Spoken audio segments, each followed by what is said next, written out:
you guys, it's China in Town here, and we're back with a new episode of Tailor Tales. I was wanting to do something more different today because I was wanting to do a video yesterday, but I just wasn't feeling well, and I was just tired all day yesterday. I just was not feeling good. So I was wanting to do. I have my new computer set up now, and I'm pretty much having everything downloaded, all the files from my laptop. I want to add. I added it, some of it already added onto my new computer. So, everything, like right now, like since this is Neil's route and Alice and Stardom, we're gonna finish all that on my laptop. And any other gameplay that I play will be on the computer. So after this route, pretty much everything's gonna be on my new computer now. So I'm excited, and I checked everything. Everything's looking good. I looked at the webcam, and I'm like, ooh, this webcam is nice. It's a lot better than the webcam that I bought. So I don't know. I don't know what I'm gonna do with that webcam now, because I feel like, well, I just wasted some money for this webcam, but whatever. And so I hope everyone's having a good day today. Hope everyone's having a good week so far. Hope you guys love my outfit. It's very formal. Looks like she's about to be ready to go to church or something, about to praise the Lord or something. I don't know. But I'm like, right now I'm just eyeing down my food. I just got home. I bought some Chinese food. I bought some sweet and sour chicken with some rice and some vegetables. Yeah. Ooh, y'all don't understand. After this video is done, I'm about to be like, stop recording. Cause I don't want y'all to hear me smacking and papping all in the video. Because I'm starving, but, you know, business before pleasure. So we're going to get into it today, and pretty much we covered last episode 15, chapter 15 and 16. And today we're going to be doing chapter 17, because I feel like chapter 17 is a long chapter. So we're just going to do 17 today, and if it's short, then oh well. But, you know, after what we've seen last video, oh my goodness, it is getting to the brim. It is getting crazy, intense, off the chain, off the chart. So we're gonna get into it. Let's see. Yep, I got money.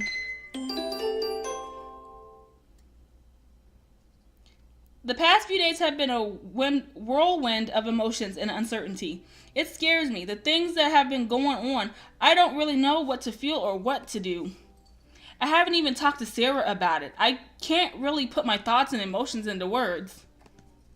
All I know for sure is that Neil and I definitely kissed, and this time I knew it was him. I'm done with her shade. It's confusing because I'm pretty sure I wanted nothing to do with him for the longest time. Yet right now my hands are holding my phone and I'm typing a message to Neil. She's probably gonna send him some nudes. Let me hush, you guys, stop me. That day when I left the ball, I took his cape with me, so here I am asking him if I could drop it off sometime to return it. Girl, you just be doing any and everything just to see his face.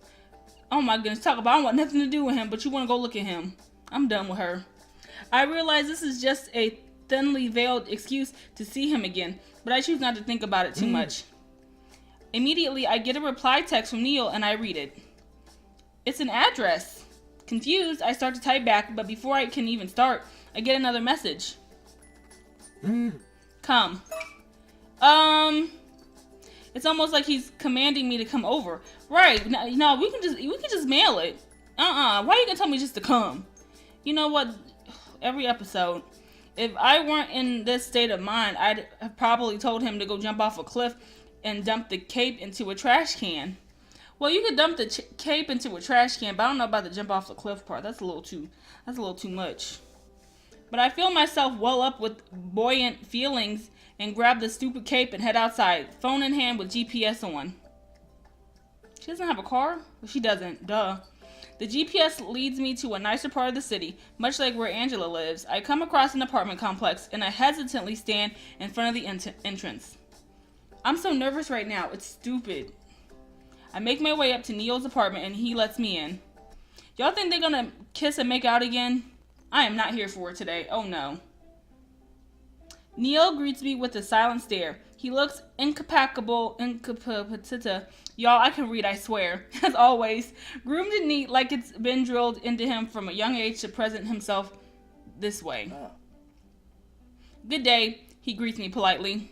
No, don't be trying to be polite now. You know what?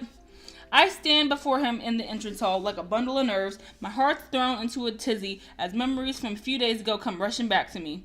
My eyes look over at his lips and I immediately look back into his eyes.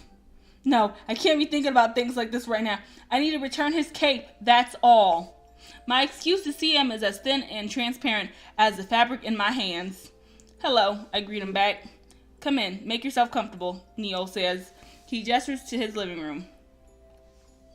Hesitantly, but with a skip in my step, I take a few steps further and enter the living room. It's just as spacious as I imagined. All the pieces of furniture are sleek and shiny in design, and they're all carefully placed like each one serves a purpose. Everything is spotless as well. Certainly no cobwebs in the corner or dust bunnies hiding under the couch.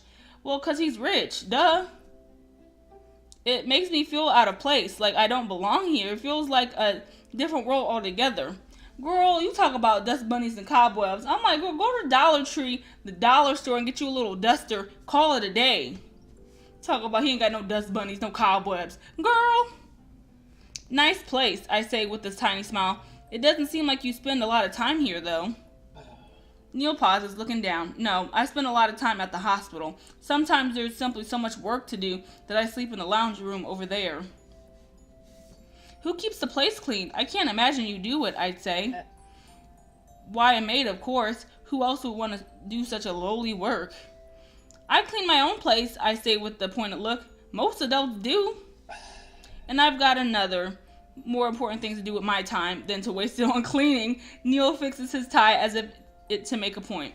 I mean, we're all thinking what he's like, you know, if we had money like he does, we'd all be saying the same thing. Come on now. I wouldn't be trying to call them lowly workers, but I'm just like, shoot, if I had money like he did, I'm like, well, somebody cleans my house too, so. I bite my lip and give him a glare. Why purposely try to provoke me into a fight with him? Shouldn't we be past this by now? No. Regardless whether or not you clean up after yourself, Neil, I came to return this to you. I brandish the cape from my bag. Neil simply takes it from my hands without a word, although it seems more like he's trying to avoid looking at me. When his fingers collapse around the cloth, they brush against mine and Neil jerks back in surprise. I don't really know how to react to that, except I kind of want to touch Neil again. My eyes wander around the living room and I notice something familiar. Oh, his coffee table. There's a white vase that looks strikingly familiar to the one at Angela's apartment. The one she was bragging about, I point at with my finger. Angela has the same one. You guys must have similar taste. Neil folds the cape over his arm as he looks at me, all elegant and dapper. Boy, go home. I certainly hope so, considering I designed them and she creates them. I raise my eyebrows at him. You design vases? Neil gives me a disapproving look. I expected you to have been more clever than that, and I figured it out by now, he says dryly. I look around his apartment, seeing only the most expensive designer furniture, wondering what Neil means by that. Does he make furniture, perhaps? Talking about it's a lowly job being a maid. Boy, bye. You making furniture. Neil sighs after seeing me struggle. Angela's a sculptor, a very well-paid one, as you may have noticed. Ah, that explains some of the funny decorations in her home, I say with a nod. But you said you designed them. A hobby of yours? Neil stays silent for a while, looking down at the vase in question. His eyes are wavering, like he's undecided or conflicted about something. I suppose, is all he says. It's not particularly a hobby when you've got a bachelor degree for it. Dang! I pursed my lips carefully, letting the information sink in. Apparently, Neil went to college for what exactly? Interior design. What? Honestly, I had no idea Neil went to college in the first place. I thought he merely got a job handed to him on a silver platter from his family. Well, that's not always the case. Even with money, you still, with that money, you can still go to school and do whatever you want to do. Shoot. But interior design, of all things, I had no idea. Is that what you do at the hospital? I asked. Did you design the entrance hall or something? Damn. Neil shakes his head with a chuckle. He laughed. No, I don't do anything of the sort at the hospital. My father would raise hell about it. He straightens his back with a sigh. No, I just do boring paperwork and handle negotiations with other investors. That's the most information you've volunteered to me since the day we've met, I say, a little bit surprised myself.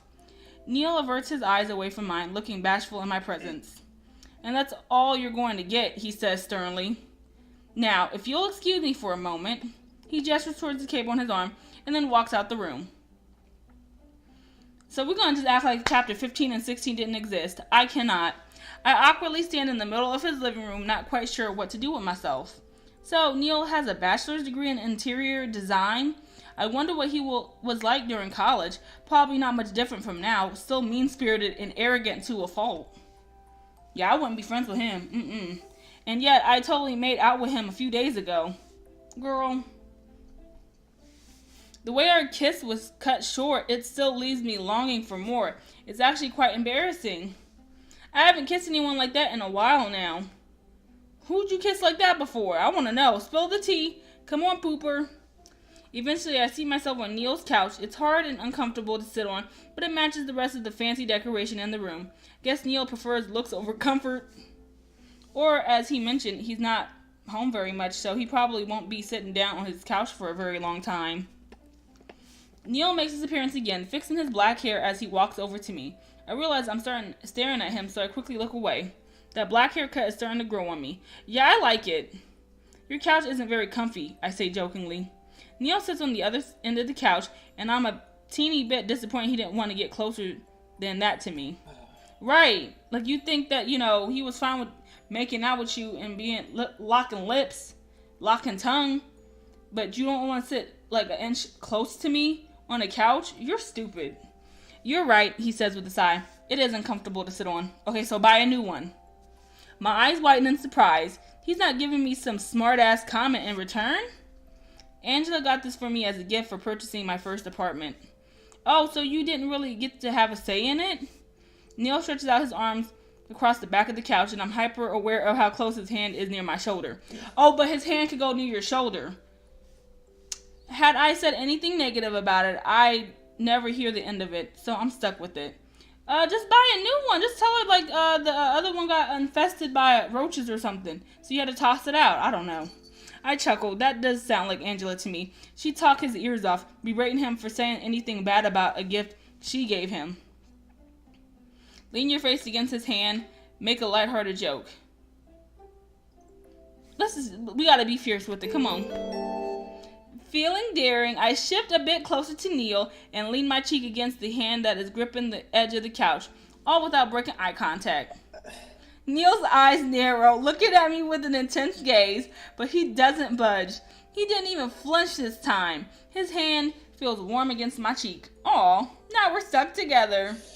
He takes in a sharp breath like he's holding himself back from saying something he doesn't want to. You're gonna cuss her out. You like, look, B! I'm just kidding. I'm kidding.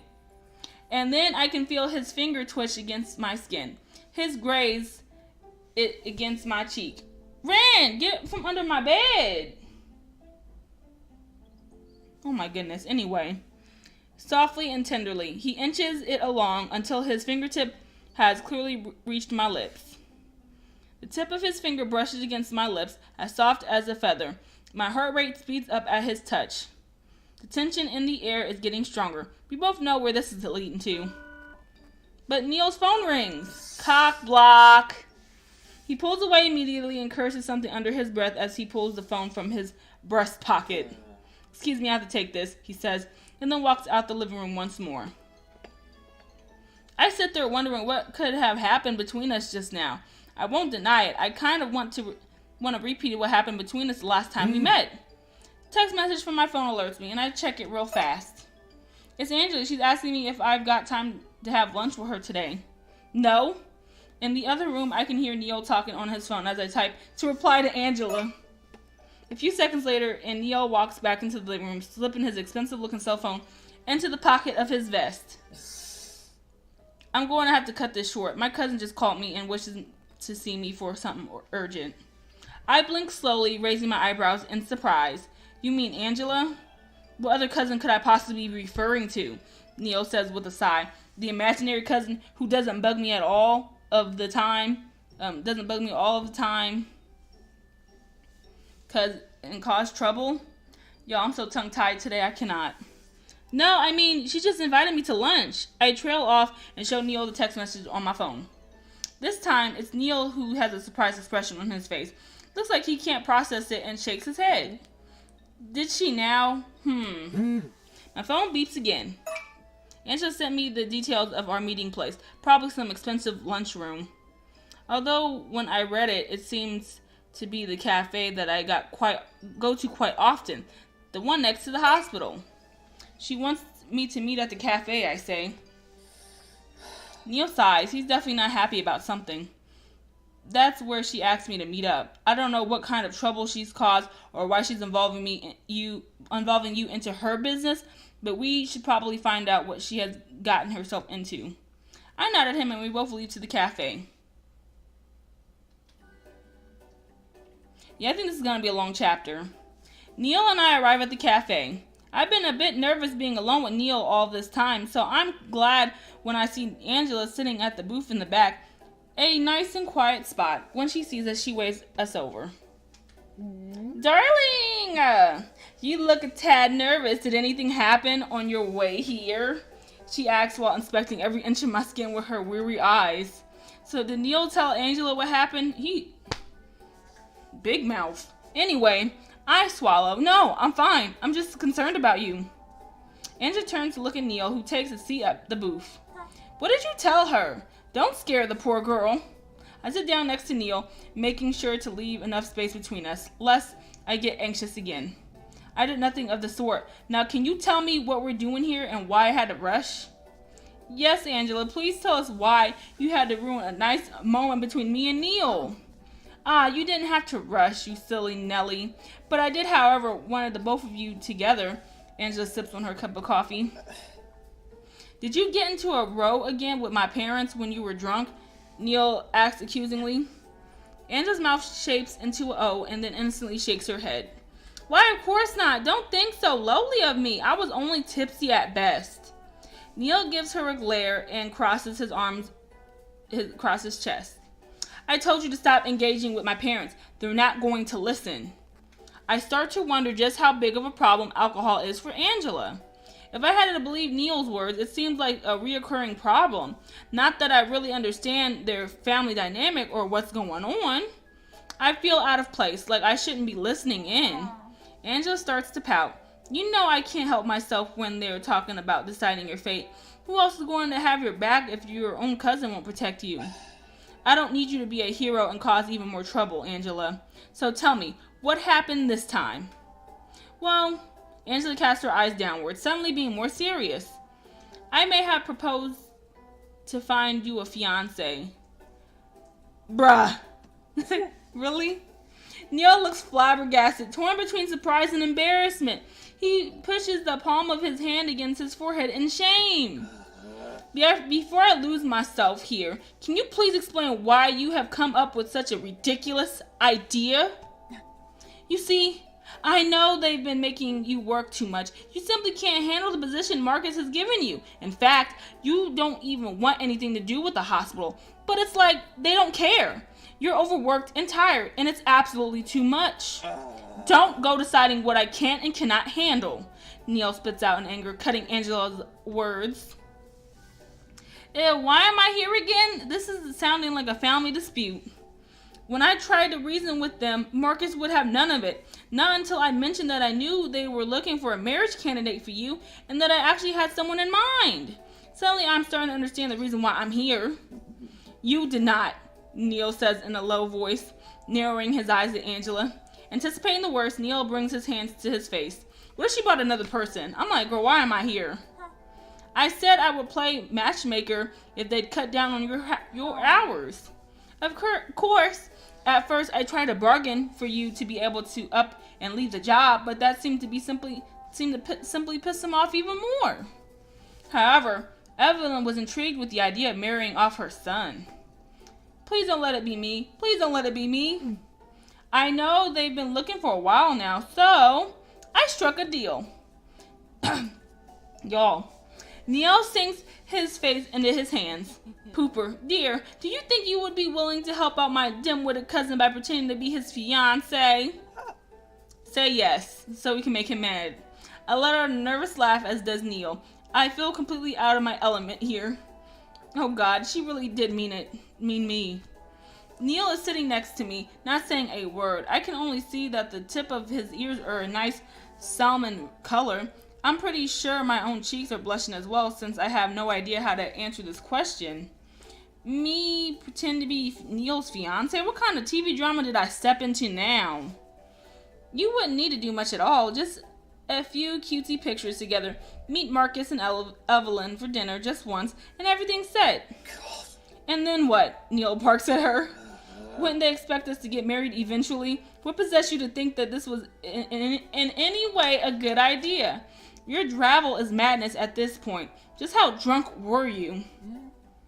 Don't be so fussy about the details. You could simply announce you're broken the engagement afterwards.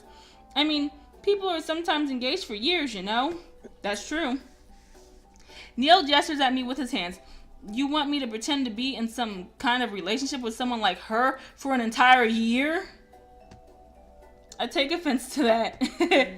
I'm not saying you should stick together for an entire year, simply long enough to satisfy your parents and get them off your back. Isn't that what you want? Or are you saying you love being overworked at a job that you hate? Don't I get a say in this? I pipe in. Neil ignores me. It solves nothing, Angela. Let's pretend for a second here we can fool my parents. They give me less hours to work, and who knows how long this will last. It'll only be for a little while until everything reverts back to normal work hours. Fundamentally, nothing has changed. The only thing that changed is that you cooked up some ridiculous scheme that's not worth my time. Well, I was a little tipsy at the time, Angela admits with a small laugh. Nonetheless, if it means my cousin can stay in a good health and not get sent back to the hospital for overworking himself, then it's worth it. Neil rolls his eyes. Don't be dramatic. I simply passed out and decided to stay in one of the rooms since I actually have that kind of privilege for being a forester. My health was in no danger. You don't know that. It clicks in my mind that he's talking about the day Angela told me that Neil was in the hospital, and I rushed over to him like an idiot to see if he was doing all right. So he was actually fine all this time? So I don't need you worrying about how much I'm working at the hospital. I can handle it. I didn't ask for you to bargain with my parents to strike some kind of pretentious deal about finding me a fiance. Least of all, why you involve her of all people. Angela's eyebrows finally lower. She looks genuinely upset. Excuse me for worrying about you. You know it breaks my heart to see you work this much. Your 20s should be spent partying and carefree to follow your dreams and passions. You shouldn't be wasting it away in some smelly old hospital among business associates. I mean, shoot, we gotta do what we gotta do out here. This economy is a mess. Anybody in their 20s is out here working and doing, they're seeing their, the clock in, clock out clock box in their own bed. It's just, this economy's a mess. I mean, we should be living it up in our 20s, but we're not, so, because this economy's just off the chain. Well, you know I can't do much about that, Neil replies Neil. You guys, I'm so tongue-tied. Tongue-tie Wednesday.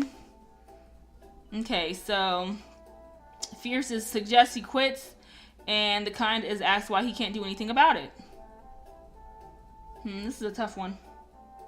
Like, he can't just work part-time or something? Let's be nice. And why not? Are you being forced to work? I simply ask. Suddenly, the both of them stop talking and turn to look at me, realizing that I'm actually still here. They look at me like I mentioned something that has never even crossed their minds. Mind your own business. You shouldn't even be here. You have no knowledge of what's going on here, says Neil. I'm here because Angela invited me, I say, not backing down. And for some reason, I'm being dragged into this drama of yours. So I ask you again, why not? No one is forcing you to work. You can just shut up and quit. Oh, believe me, I tried, says Angela. I even tried to get him fired, but his parents are dead set on him taking over as CEO. They want the hospital to stay in the family. And you can't say no, I ask. It's not that simple, says Neil, exasperated. I shrug my shoulders. And why not? Neil can't do it, answers Angela for him. Maybe you can convince him for me. Angela, bite your tongue. There's no need to involve Pooper in our family issues. And why in the world are we even discussing this at this cafe? We don't need to air out dirty laundry. I really wanted some coffee, says Angela. Got a pretty big hangover from last night. Does coffee even cure hangovers? Wait a minute. So you were drunk, says Neil accusingly. Let's not change the subject. You need to get it together. Neil turns to look at me. Get up, I'm leaving. What? Quickly, I stand up from my seat to let Neil out the booth. Why are you talking to us like that? Honestly, I have no idea what's going on anymore. Same. There's just so much information thrown at me. I feel like I'm too much of a stranger to insert myself into this. One thing is for sure, though. I'm not going to pretend to be your fiancé, I tell Neil to his face as he passes me by. An irked expression crosses Neil's face. I never expected you to, he replies with a bitter voice. Neil shakes his head at Angela as he exits the booth. Angela, just stop with the crazy ideas or trying to work out deals with my family. I'm fine. Neil finally takes his leave. I sit back down at a loss of words. What do I make of this conversation with crazy ideas? I was hoping he'd say, yes, you look too lovely to reject, says Angela. I guess it's worth a shot. I can't think of any other way to get him to stop overworking himself. Take a few minutes to collect my thoughts, and I wonder if I should say anything at all. It's definitely not my place. Neil's right about that, at least. Sorry for dragging you into this, love. Hope it didn't sully the relationship between you and Neil. I feel myself blush a little. We don't have much of a relationship. I recall the memories of the night that we kissed vividly, no matter how hard I try to suppress my thoughts. However, I do see he has a very nice and caring cousin that has his back, I say with a smile. I'm sure he's happy to have you in his life. You flatter me. You're such a doll. Now, why don't you drink me up some coffee and catch up? Tell me about your latest ideas in fashion. Now that is something I can actually talk about. We stay at the cafe for a couple hours discussing fashion trends, as well as Angela wanting to have another dress made for her for another formal event. I had a lot of fun hanging out with Angela, but in the back of my mind, I was still wondering about Neil. Alright, so that was a pretty long chapter. So that was chapter 17 of Neil's route of Tailor Tales. So, let's see. What am I going to upload next? I'll upload tomorrow. Duh. And so, that was pretty much it. I hope you guys enjoyed this video. And if you haven't watched it, if this is like your first video of watching Tailor Tales, please, I will leave a link in the description. And there will also be a playlist at the end of the video. You can click and watch, wherever you left off at. Please, please, please drop a like. Please leave a comment. And please also, most importantly, subscribe to the channel. And I will see you guys next video. And I will see you guys soon.